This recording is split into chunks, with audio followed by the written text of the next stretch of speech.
آج اب بات کریں گے زمین کی سب سے پراسرار جگہ کے بارے، تو آسمان کی طرف مت دیکھیں بلکہ نیچے سمندر کی گہرائیوں میں جھانکیں۔ ہماری زمین کا تقریباً 71% حصہ پانی پر مشتمل ہے اور اس میں سب سے زیادہ سمندری پانی ہے۔ حیرت انگیز بات یہ ہے کہ سائنسدانوں کے مطابق ہم نے آج تک صرف 5% سمندر کو ہی مکمل طور پر دریافت کیا ہے۔ باقی 95% حصے میں ایسی اندیکھی مخلوقات، پہاڑ، دریا اور نظام چھپے ہیں جنہیں ہم نے کبھی دیکھا بھی نہیں ہے۔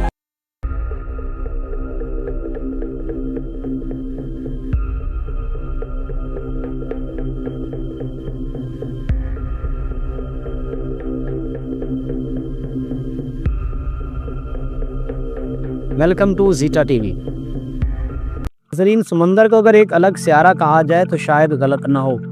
اس میں الگ موسم، الگ جاندار اور الگ ہی قسم کی دنیا موجود ہے۔ سطح پر تو ہمیں نیلا پانی، لہریں اور کشتیاں دکھائی دیتی ہیں، مگر جیسے جیسے ہم نیچے جاتے ہیں ایک نئی کہانی کھلتی ہے۔ آئیے اس حیرت انگیز سفر پر چلتے ہیں اور جانتے ہیں کہ سمندر کے اندر واقع کیا ہے۔ اس ٹاپک کو سمجھنے کے لیے ہم سمندر کے مختلف حصوں کو ڈیوائیڈ کرتے ہیں۔ اس میں سب سے پہلا حصہ ہے جس کو ہم گیٹ 1 یعنی the sunlight zone, the world of light کا نام دیتے ہیں۔ سمندر کی سب سے اوپری تہہ کو سن لٹ زون کہا جاتا ہے، جو تقریباً 200 میٹر گہرائی تک پھیلی ہوتی ہے۔ یہاں سورج کی روشنی پہنچتی ہے، اس لیے یہ علاقہ روشنی سے بھرا ہوتا ہے اور یہیں پر کورلز، رنگ برنگی مچھلیاں، داری پودے اور دیگر مخلوقات کثرت سے پائی جاتی ہیں۔ آپ نے فلموں یا ڈاکومنٹریز میں کلون فش دیکھی ہوگی جس کا رنگ نارنجی اور سفید ہوتا ہے، وہ اسی زون میں رہتی ہے۔ یہ علاقہ انسانی سرگرمیوں کے لیے موزوں ہے، جیسے تیراکی، سنارکلنگ اور سکوبا ڈائیونگ۔ یہاں زندگی ہری بھری اور رنگین نظر آتی ہے، مگر یہ تو صرف شروعات ہے۔ اصل پراسرار دنیا تو اس کے نیچے چھپی ہوئی ہے۔ دوسرا گیٹ آتا ہے گیٹ 2 یعنی the twilight and midnight zone, the world of darkness. 200 meter سے نیچے روشنی مدھم ہوتی جاتی ہے اور ہم ٹوائی لائٹ زون میں داخل ہو جاتے ہیں۔ یہاں جاندار دھیمی روشنی میں زندہ رہتے ہیں۔ 1000 میٹر کی گہرائی کے بعد ہم مڈ نائٹ زون میں پہنچتے ہیں، جہاں مکمل اندھیرا چھایا ہوا ہے۔ یہاں کوئی سورج کی روشنی نہیں آتی اور یہی وہ جگہ ہے جہاں زندگی کا سب سے انوکھا رخ نظر آتا ہے۔ اس اندھیرے میں کچھ جاندار ایسے ہوتے ہیں جو خود روشنی پیدا کرتے ہیں۔ اس عمل کو بایولومیننس کہا جاتا ہے۔ ایک مشہور مخلوق جس کا نام اینگلر فش ہے، اپنے سر کے آگے روشنی کا ایک سرا رکھتی ہے۔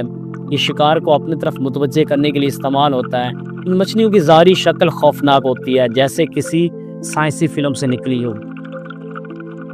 تیسرا گیٹ آتا ہے extreme pressure, cold and struggle for survival.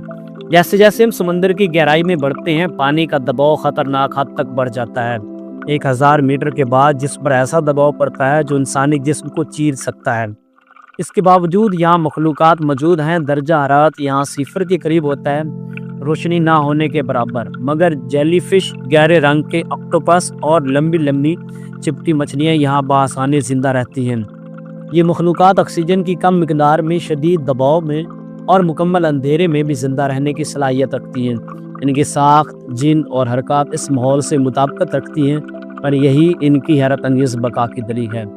ناظرین، چوتھے نمبر پر آتا ہے جی underwater mountains, volcanoes and rivers. سمندر کے نیچے صرف مخلوقات ہی نہیں بلکہ قدرتی عجائبات بھی ہیں۔ زمین کا سب سے بلند پہاڑ جسے ہم سمجھتے ہیں کہ ماؤنٹ ایورسٹ ہے، دراصل مونا کی ہے، جو ہوائی کے ساحل سے نیچے شروع ہوتا ہے اور ایورسٹ کے اونچا ہے، مگر سمندر کے نیچے چھپا ہوا ہے۔ سمندر کے فرش پر ہزاروں زیر آب آتش فشاں موجود ہیں جن سے گرم لاوا نکلتا ہے۔ اس کے علاوہ وہاں ہائیڈرو تھرمل وینٹس بھی ہوتے ہیں جن سے زہریلی گیسیں، گرم پانی اور دھاتی مادے نکلتے ہیں۔ حیرت انگیز طور پر ان وینٹس کے قریب بھی خاص قسم کی مخلوقات پائی جاتی ہے جو ان زہریلی گیسوں سے توانائی حاصل کرتی ہے۔ 5واں دروازہ یعنی گیٹ 5، کیا کچھ اور بھی چھپا ہوا ہے وہاں پر؟ سائنسدان مانتے ہیں کہ ہم نے چاند کی سطح کو زیادہ تفصیل سے دیکھا ہے بنسبت اپنے ہی سیارے کے سمندر کے۔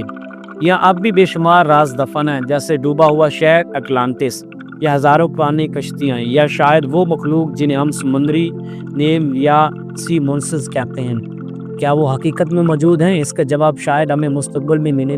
کچھ سائنسدان یہ بھی مانتے ہیں کہ زیر سمندر نئی دواؤں کے اجزاء، نیاب دھاتیں اور توانائی کے خزانے کی موجودگی بھی ممکن ہو سکتی ہے۔ وسط سمندر صرف ایک نیلا پھیلاؤ نہیں بلکہ زندگی، طاقت اور کہانیوں کا خزانہ ہے۔